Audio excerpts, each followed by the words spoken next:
promouvoir ces différents réseaux sociaux-là. D'accord. Okay, alors, c'est très important ce que vous venez de dire, le cas des contenus. Malheureusement, beaucoup d'acteurs pensent être sur les réseaux sociaux à nous servir de la salade. Et pourtant, je pense que le contenu que vous servez dépendra de votre survie dans ce milieu. Attention, soignez surtout le contenu, parce qu'il ne s'agit pas de se présenter bien et puis avoir un contenu qui laisse à désirer. Exact. Merci d'avoir abordé cette question, Adèle, qui va nous permettre également de rappeler aux uns aux autres l'importance du contenu à diffuser sur les plateformes. Sandrine Konaté. Sadako, félicitations pour l'œuvre, en tout cas une très belle œuvre. Voilà, il fallait l'écrire et tu as bien fait de l'écrire. Alors, je parcours et je découvre avec surprise, agréable surprise, en tout cas lexique, où tu expliques voilà, certains mots, des termes, en tout cas très très importants pour tout amoureux de la culture, de la technologie et tout. Parce que souvent les gens utilisent des expressions sans vraiment comprendre de quoi il s'agit. Alors, est-ce que c'est aborder la saturation? Parce que souvent, il y a des contenus qui saturent. Si je prends l'exemple de... Je prends mon exemple pour ne pas citer de nom. Je suis présentatrice, je suis comédienne, je suis danseuse, je suis web humoriste. Je passe à la télé déjà. J'ai mes clips aussi qui passent. J'ai mes humours aussi qui passent. Et en plus, je suis toujours encore sur les réseaux sociaux. Est-ce qu'il n'y a pas risque de saturation à ce niveau? Il y a bien sûr risque de saturation. Il faut savoir passer l'information, la bonne, au bon moment.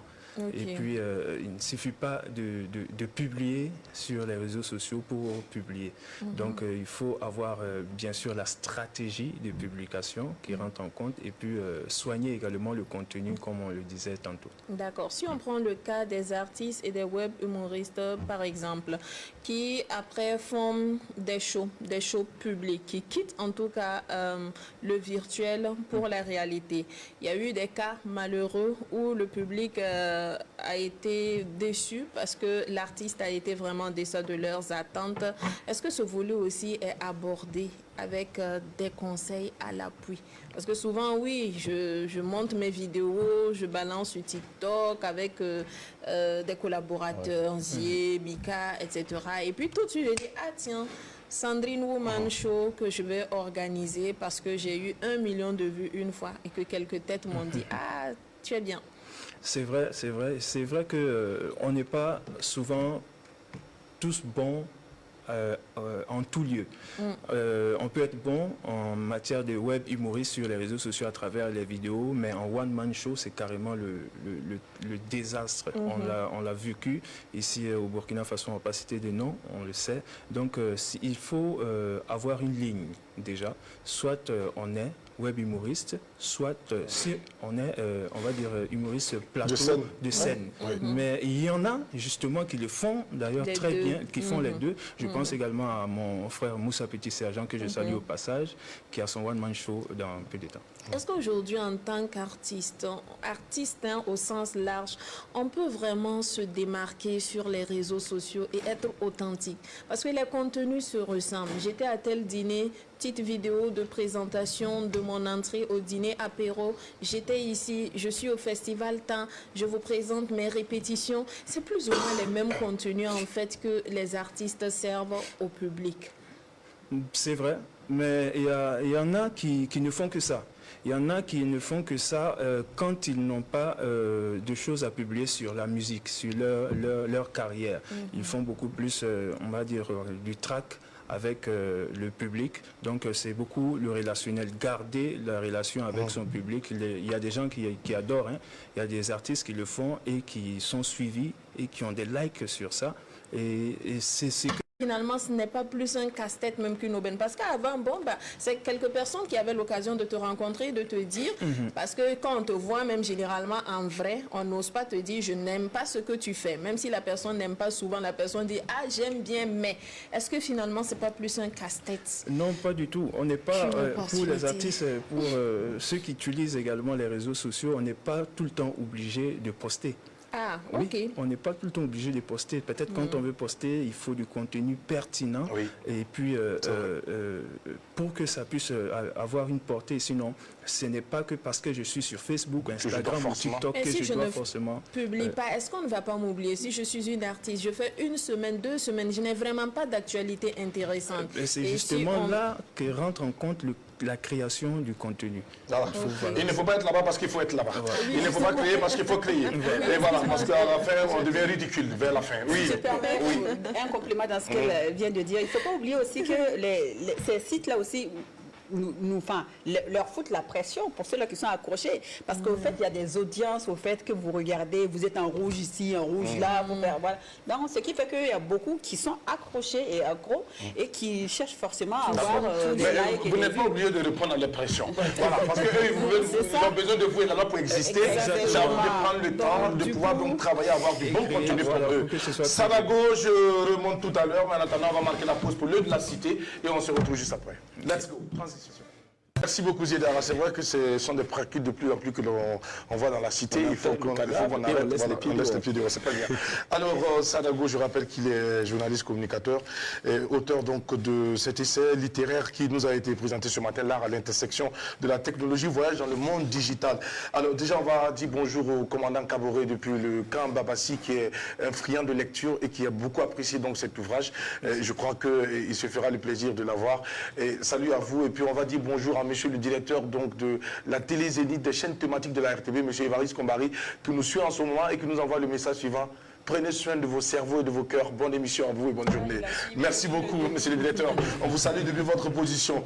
Alors, Sadago, dans cet ouvrage, avant d'aborder ma question, je pense que je vais laisser le soin à Zidiara d'aborder une préoccupation, mais vraiment de façon très économique, parce qu'on n'a plus pas de temps, afin qu'il puisse apporter un élément de réponse. Ok, monsieur Sadago. Alors, mon cher ami, l'intelligence artificielle, en rapport avec l'INTIC, tout ce qui va avec la digitalisation, est-ce qu'à un moment donné, on ne va pas passer au-dessus de la plaque, quoi, pour ne pas dire.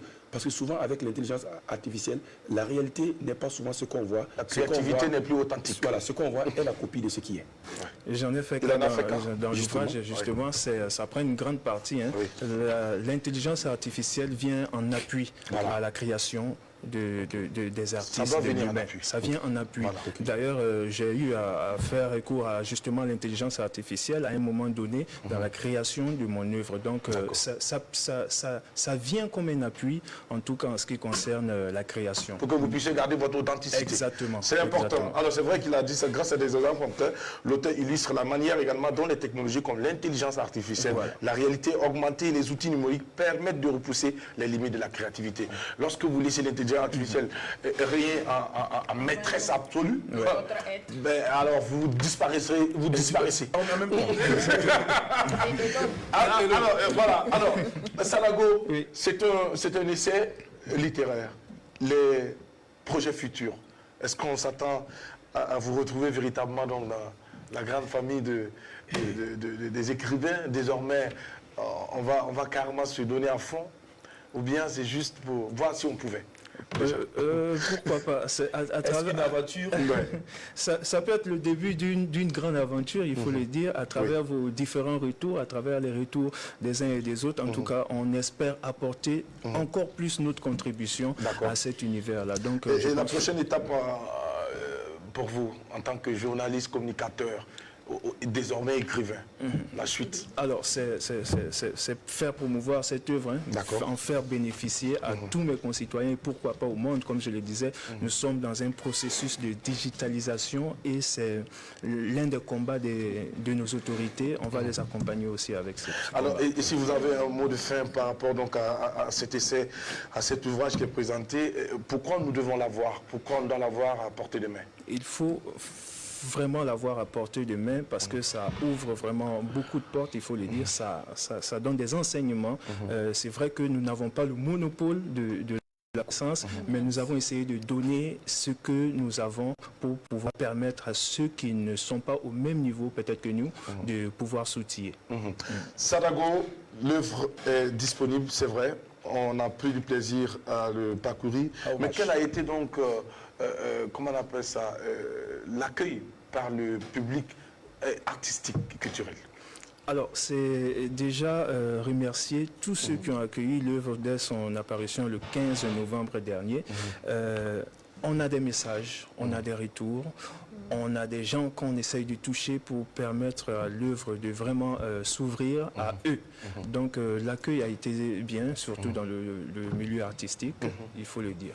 Alors, l'accueil a été bien. Est-ce que tout le monde est prêt à embarquer dans le monde du voyage digital?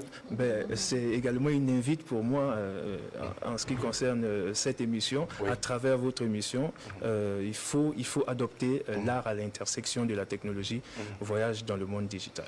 Et pour celui qui a besoin de cet ouvrage, il doit appeler quel numéro de téléphone? Alors, on est sur WhatsApp, le 70 70 44 44 69 69. 60. On va le reprendre le contact. 70 44 69 60. Alors, Mais oui. pas que, il est différent disponible aussi sur les plateformes digitales, à savoir www.focusshop.africa. Et c'est normal, il Sur ne peut la pas être ZAD absent aussi. sur les plateformes. Exactement, également sur Amazon. Sur Amazon. C'est beaucoup plus le point qu'on a voulu mettre à travers le digital. Voilà, le digital. Alors, pour tous ceux qui sont amoureux du digital, vous avez désormais donc cet ouvrage de Sadago qui, mesdames, messieurs, sera également une façon pour nous d'éclairer encore plus de l'antenne et puis être, je sais pas, une sorte de phare voilà, qui va éventuellement nous guider dans l'univers donc du digital en ce qui concerne nos œuvres artistiques et culturelles. Alors, le ministère de tutelle a reçu l'ouvrage? Et je pense que nous sommes en route avec l'ouvrage. Je suis convaincu que les monsieur démarches le ministre, sont entamées. monsieur le ministre d'État sera très heureux d'accueillir cet ouvrage et sans oublier madame la ministre donc, de l'économie numérique. Exactement. D'accord. Merci à vous, Sadago. Merci à la team et puis c'était un plaisir également pour moi de partager ce plateau avec vous. Et à très bientôt. À bientôt. Zéliara, c'est tout pour aujourd'hui. Ah oui, c'était très bien, on a adoré, c'est un apéro digne, comment on appelle ça, Des téléspectateurs Merci privilégiés. Sandrine Ça Konaté. peut vous dire qu'on a la faculté de vous offrir tout type d'apéro ici. Exactement. Oui, alors Sandrine Konaté, Prenez soin de vous. Adèle Romba. Aucun apéro n'a déjà ressemblé à un autre ici. Voilà, oui. Voilà. On ne fait pas Merci. de copier-coller. Chaque fois, c'est différent. Merci beaucoup. Prenez soin de vous. À bientôt. Au revoir. À demain. Le tel,